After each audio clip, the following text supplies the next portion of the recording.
Hello and good evening. Happy Veterans Day. I want to say happy Veterans Day to all of my service people out there, all of my service people who are following me. I want to put a special thank you out to my family, my Joseph family, because they are all service members just about. So my mother-in-law, father-in-law, both my sister-in-laws, aunt-in-laws, cousin-in-laws, all of them. And in addition to that, my very own son and my godson, whom I'm just proud of.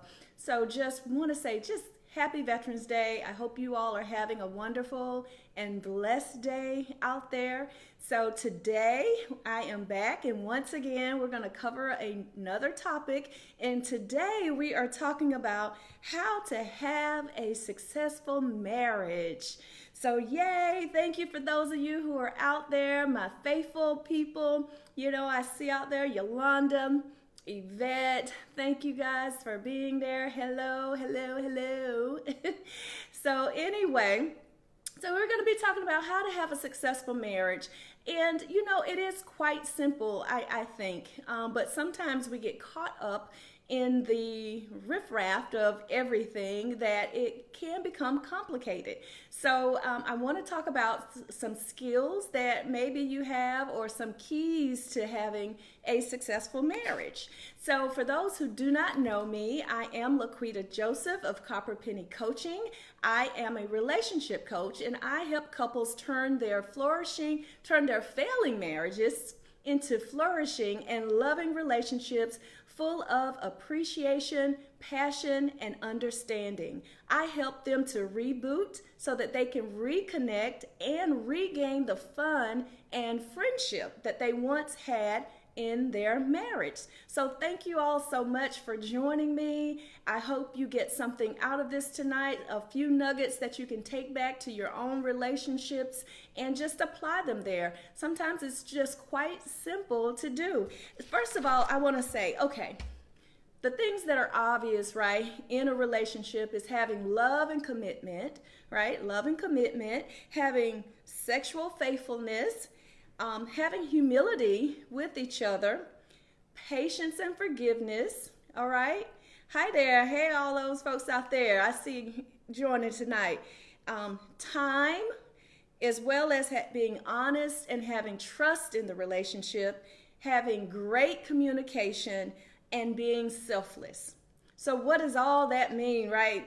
It sounds so easy, so simple. Well, I say love and commitment because first of all, you gotta love each other first to want to put yourself through this, right? So first of all, if you don't love this person, there is no way it's gonna work. You have to feel like there is some love, there is something about this person, the other person, that makes you want to be with them and want to give your all and put all of this work that we're about to talk about into your relationship and into your marriage. Also, sexual faithfulness, you know, that's one thing. We want to be committed to each other, so you have to want to guard that. It's very personal, and so that is definitely a key element of having a successful marriage. Humility, you know, being willing to admit that, you know, you're not perfect, because neither of you are perfect. So expecting the other person to be perfect, it's just really a game killer. You know, it's just not fair. And so you have to have humility for yourself and for the other person as well. And then patience and forgiveness, because things are going to happen. Things are not going to be always perfect in the way that you think it should be. So you have to have a lot of patience and time.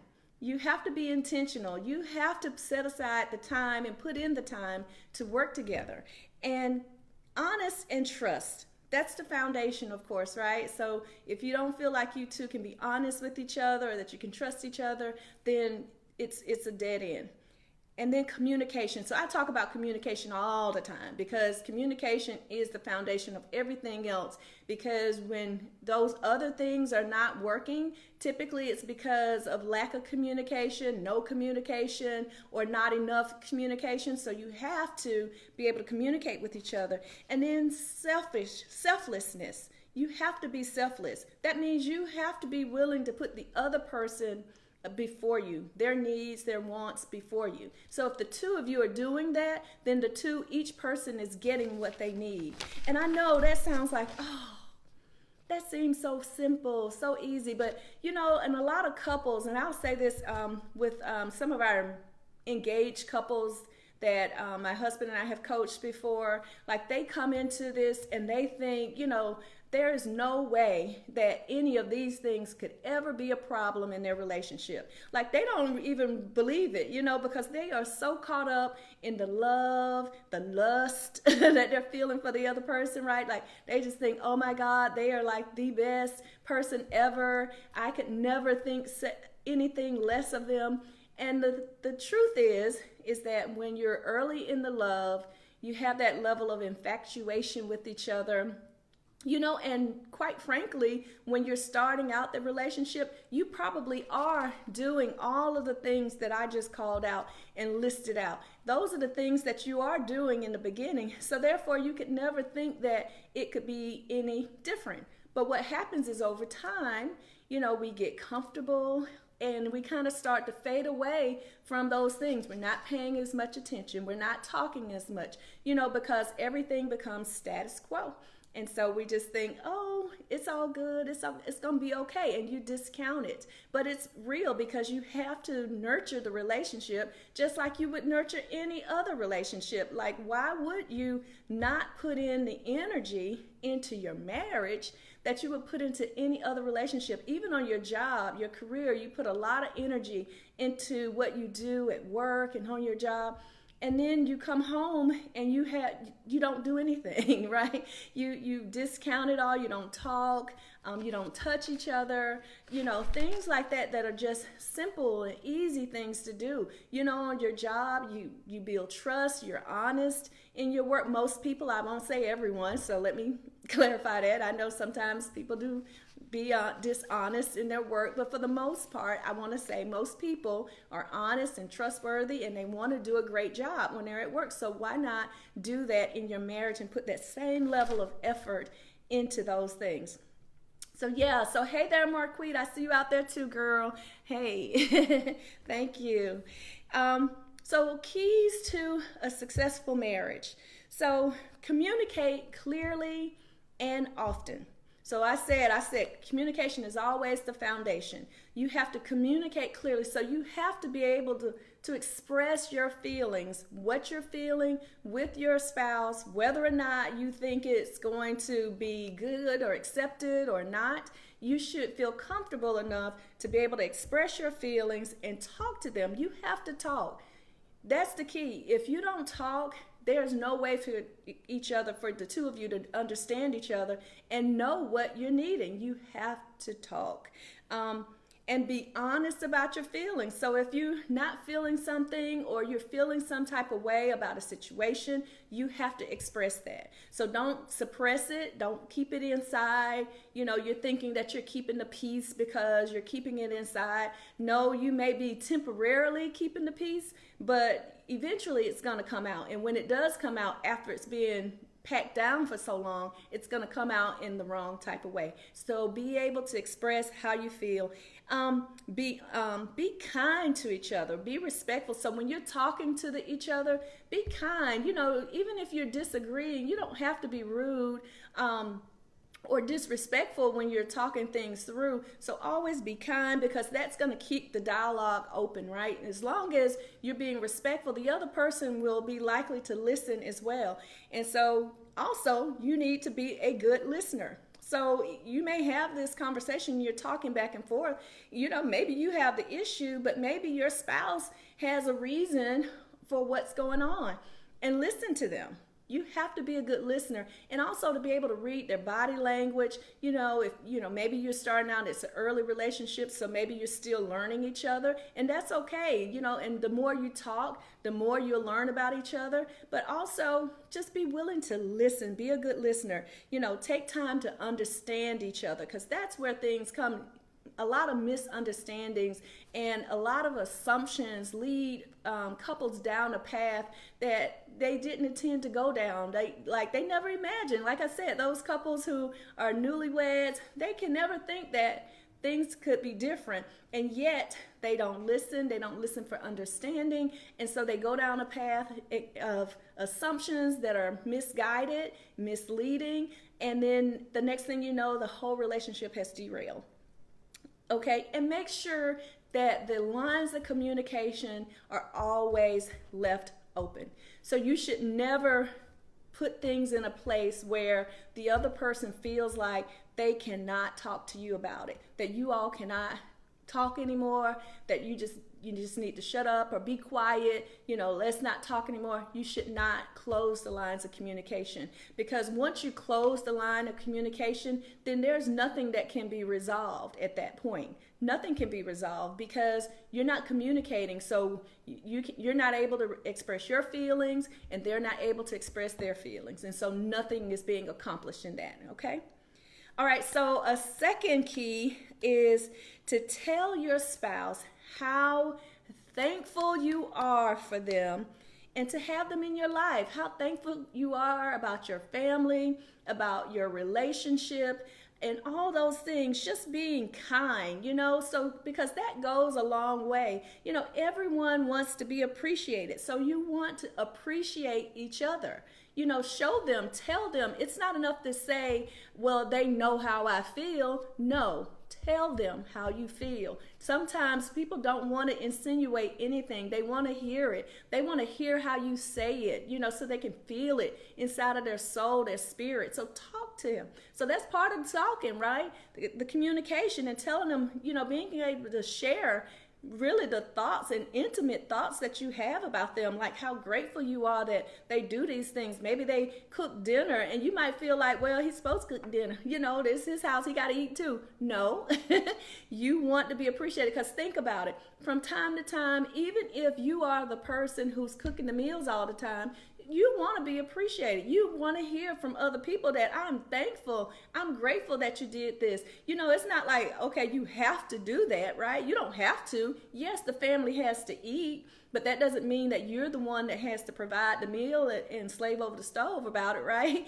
So therefore, be grateful and thankful. That doesn't mean like every single day you have to say, oh, I love the way you take that trash out. You don't have to say that, but you want to appreciate them and say, I appreciate my husband because you know what? When I come here, this house is ready for me. He makes sure my car is taken care of. He makes sure, that, we don't have to want for anything. Appreciate him for that. Let him know, I see you. I see what you do, and he needs to do the same thing as well. He needs to say, I see you. I appreciate the way you take care of our home, that I can come to a house that's clean, that's peaceful, that, I want to come here because of this. So tell them that. Appreciate each other. Hey there, Cheryl. I see you out there, girl. Hey. So yeah, appreciate them. Show your gratitude for all of those things. Okay, third key is make time for each other as a couple. And I say this all the time too. You got to spend time together. You can't nurture the relationship if you're not spending one-on-one time with each other. And it's one thing to have family night, with your kids or whomever else. But what I'm talking about is for the two of you. Like for you, the two of you to have couple time. And that means time that, you're able to sit, you're able to talk and talk about all these intimate things that you have, these desires that you have for each other. Talk about the dreams and the hopes and all of the things that you want for your relationship to be. What do you see in the future, 10 years from now, 20 years from now? Because when you're talking about your future, then you cannot be talking about divorce, right? So when you're planning for the future and what your life is going to be like 10 years from now together, like your relationship, how can you possibly be thinking about being divorced if you have these other goals that you've set for each other together? And sometimes those goals have to be things like, this is when our children are gone away, this is what our life will be like. What is it going to be like? Maybe we want to travel, the things that you desire, maybe, your spouse don't want to travel. They might just be happy to say, well, I can't wait to retire so I can just sit at the house and be a house husband or something like that. Who knows? But talk about those things, because then that way, what it is your spouse really desires and want to have. So if you do have children, then send them on a play date, to get them out the house so that you can have that time together. Let them do a sleepover. Grandparents, they want to keep the grandkids. Don't fight that. That's an opportunity and time for you all to have quality time together. So you pack those kids up, put them bags together, and shoo them on out the door and let them go have some time with their grannies, okay? Enjoy that. So enjoy the time together. Another thing you can do too is to try to learn something together. That what better way to connect and really to have a bond with each other than by learning something together. So maybe, doing some cooking lessons, maybe it's a class or a trade or something else, tennis or sport or something that you may do together, but you can learn something together so you're on the same page. Now you're practicing together because now you're both in the same place, of learning, and then you have someone else to bounce it off of, and just to see the creativity that comes into play with that when you put both of your heads together, your minds together, like what could you possibly create or that you could do or come up with, and it just creates just a different type of bond between the two of you. Okay. Now, in addition to planning for couple time, you should also still have your own personal time. You deserve that. You need personal time. So each one of you in this relationship need your own times from time to time, space. It may be that one of you go, if you got a husband that plays golf, then he may go off and play golf, and that's his outlet. That's something that he enjoys doing that you don't do. Maybe he does it by himself. Maybe he does it with friends or associates or what be it. Same thing for you. What is it that you enjoy doing? Maybe it's like going away with your girlfriends, doing that together. Maybe it is being on a tennis team that's separate than with your husband, right? So you're doing things that you enjoy doing, whatever that is. Maybe you like to sing, maybe you want to go off to the studio and work on your art there and your skill, or maybe you're an artist. So you like to take some quiet time and you may have a space, a studio or basement space, a room, I don't know, where you go for yourself, where you can paint, or you may sew, or whatever it is, just making time for yourself, spending it with your friends so that it gives you an opportunity to recharge. It gives you time to think, and just enjoy your own personal interests. And then on top of that, so then when you're away and then you come back together, then it should be even better because now you guys can appreciate each other more because you've had this time and this space away from each other. And now you can come back and you can connect and, whatever that means for you when you do come back together, enjoy it, okay? All right, so another key is that it is okay to disagree. Now, and it is okay to argue. All couples argue. So don't get it twisted. Don't think that there's something wrong because you argue. Sometimes couples argue. You're going to fuss, and everything, but it's the way that you fuss. It's the way that you argue. It's the way that you disagree with each other that makes a difference. So because you're not going to agree on everything, it's just not going to happen. You're two different people. There's no way. I see that a lot. I see those with some couples as well that, every answer that the man made, the female had the exact same answer. I said, there's no way both of y'all both thought that, like there's no way. Not for every single question you had the exact same answer unless you answered it for him, right? So that's just obvious. But yes, so I just want to say that it is okay to disagree. You won't agree on everything. Listen to your spouse's point of view. They have valid positions as well, and you have to be willing to listen.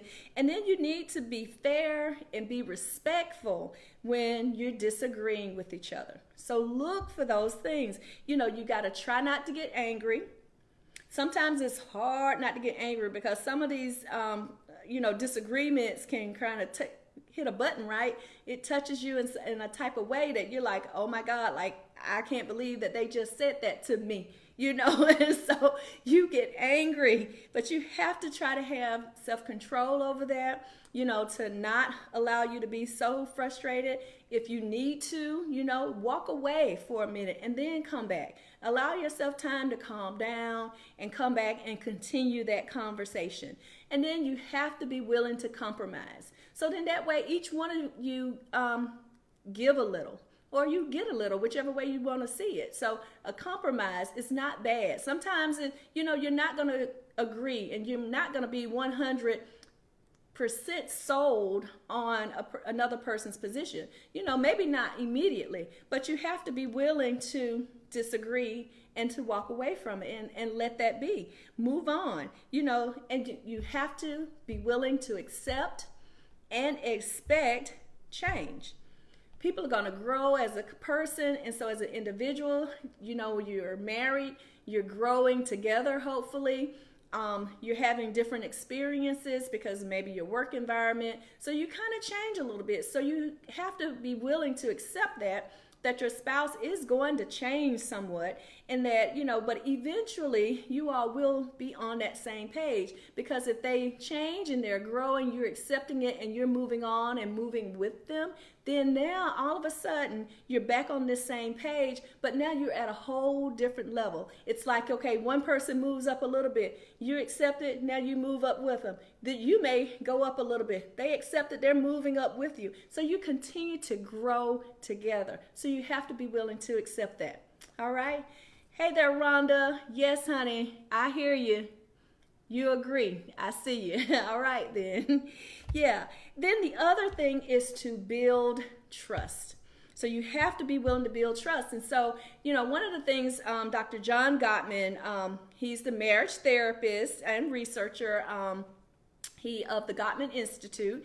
And he has found that there are these 4 things that can cause a threat to a marriage. So, and I've talked about these before in one of my earlier Facebook Lives. So if you haven't heard it, you can go back and watch them. But it's about criticism, contempt, defensiveness, and stonewalling. Those 4 things, he called them the 4 horsemen, because the 4 horsemen will come in and they will run rampant through your relationship, through your marriage. Criticism, contempt, defensiveness, and stonewalling. These are the 4 serious threats to a marriage. So you have to build trust, because otherwise they're going to come in and take over. You start criticizing each other. As soon as you start to criticize your spouse about things, whatever it is, it could be small, it could be large, but once that starts to set in, that just builds up something inside of that person, that you're critical to them. And it's personal when you do these things. It's like a personal attack against the person themselves, criticizing them. And then you develop contempt, where it's almost like they disgust you, and things like that. And then defensiveness, the other one may become defensive about, everything. Every time you do something or say something, they're on guard, because they don't know what's coming. It's always something. And then finally stonewalling, where they just give up. They don't say anything. They just ignore it and walk away, and not just walk away so that they can calm down and come back and talk about it, but totally, I'm not going to say anything to you. I'm not talking to you anymore, where you walk around the house and you all are not communicating for days or maybe weeks, you never know. So you have to be careful with those, because couples who know how to fight and they take responsibility for their actions actually stay together. So you got to know how to fight. Those 4 horsemen, you got to get rid of them if you recognize them. And when I'm saying, when I say those things, sometimes, you might be critical, defensive in certain things. But when that becomes the norm, like the day-to-day in your relationship, that's a problem. Like every time you all have a conversation, it turns into something. It becomes something bigger than what it should be. That's the problem. And so those things take over the relationship. So you have to be able to fight fair. You have to be able to have trust with each other so that you can communicate with each other and take responsibility for your actions to stay together. Okay, so because the more you deal with destructive type activities, you know, the 4 horsemen. The more you do that, the more that's a part of your relationship, the more likely you're going to end at a dead end in divorce. That's just the truth, you know. And another key thing, and I think a lot of us get caught up with this too, is expecting your spouse to complete you. Your spouse is not here to complete you. And so if that's what you're looking for, you're already looking for the wrong thing in the relationship. You're building trust, but it's not about them completing you. You know, like you should be a whole person, right? You're either a whole person or you're not. If you're not a whole person, then you need to take time to work on yourself, but you should not be looking for that other person to complete you. You need to be yourself, and they are themselves, right? So that is what's going to give you stability in your relationship. And the final thing I have to say about having a successful marriage is learning how to forgive. That's hard for a lot of people because, you know, sometimes we harbor ill feelings, and even when it's our spouse, you know, like it's funny, and I'm laughing about it, but it's serious. That is a serious thing because sometimes we are not willing to forgive the other person. You know, we will hold on to some hurt, you know, forever, and it'll eat away at our soul, our spirit. You have to be willing to forgive. Everyone makes mistakes. There's no one exempt from that. So if you think you're exempt from it, you're living in a fantasy land. You're living in a different world. I don't know what country or world that is, but you cannot expect that. You have to know, like, from time to time, your spouse just might hurt your feelings. Okay? You might hurt their feelings. It happens. You know, you may say something that hurts their feelings, that cut them low, you know, that they're like, oh, you know, like, oh my God, I can't believe she talking at me like this, or she said these things. Yeah, it can happen. They can make you upset. They can make you angry, you know, so don't expect that they're going to be perfect, but you have to be willing to deal with it. If you love this person, remember I started out saying, number one, you got to love the person. You got to have love and commitment to this person, because nothing but love and commitment will make you actually withstand or go through these things, to be able to take it from someone that you feel like you love, and all of that stuff, right? You definitely have to really love that person to do that. And let me just really clarify what I mean by love, because, you know, a lot of us think about love in terms of this googly feeling that you have. But people who really love deeply and love each other, it's not about the feeling. It's about the commitment that you've made to each other. It's not that. It's a decision. Like, you decide to love. You decide to be committed to someone. So there are qualities and things about this person that made you decide, I love them. I want to be committed to them. I want them. You have to make a decision. It's not about a feeling. And if it is about a feeling, because feelings fade, you know, and when you have situations that come up in the relationship, you know, feelings can easily sway the way that your mind is thinking. You know, so if you know anything about me, you know, I do a lot with energy leadership, and about how your energy plays into what you do, what you produce, you know, how you show up in the world to other people. And where it starts at is in your mind. So there's a thought, you have a thought in your mind that creates a feeling. So you have a thought, there's always a thought, something that you think in your head, and then it creates a feeling. And those feelings, that thought and that feeling, result in a certain action, some kind of way that you respond to a certain situation. So that's why I say, if your thought is, I love this person, your feeling will be love, and then it will produce that outward. But if for some reason you say, I don't love them no more, you know, then that's what you're going to dish out. So, but you have to make a decision, just a choice. You got to take all those other elements out and say, I'm deciding today that this is the person I love and we are loving each other. Yes, we started out with romance and we started out with all these feelings. And so don't get me wrong to make it seem like, okay, that does not matter. It does matter. But at the end of the day, those things isn't enough to keep you together. You have to have more than just that. You have to decide. That's why you can say, you see couples, you like, I don't know how they made it like 50 years like this.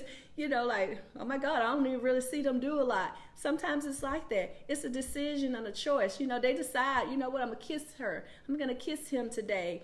I'm going to show him how I feel. I'm going to talk to him and tell him how much I love him, how much I appreciate him.